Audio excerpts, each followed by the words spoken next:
मुंबई-पुणे महामार्गावर इलेक्ट्रिक वाहनांना टोलमधून सूट देण्यात येणारे वाढत्या प्रदूषणाच्या पार्श्वभूमीवर 1 मे 2025 पासून ही योजना लागू होण्याची शक्यता आहे। यासाठी आवश्यक चार्जिंग सुविधा उभारण्यावर भर दिला जातोय।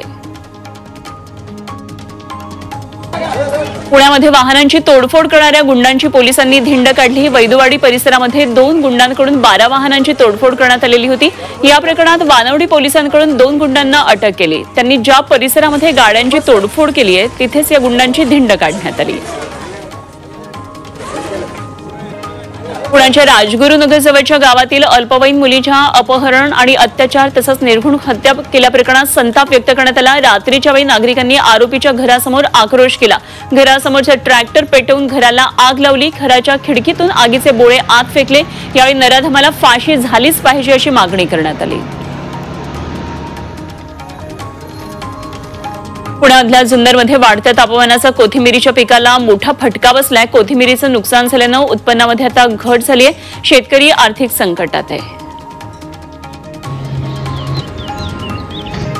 31व्या अखिल भारतीय नवोदित मराठी साहित्य संमेलनाच्या अध्यक्षपदी प्रवीण गायकवाड यांची निवड झाली आहे। साहित्य परिषदेच्या राष्ट्रीय अध्यक्षांनी याबाबतची माहिती दिली। सामाजिक प्रबोधन आणि सामाजिक परिवर्तन यासाठी प्रवीण गायकवाड गेल्या 35 वर्षांपासून कार्यरत आहेत।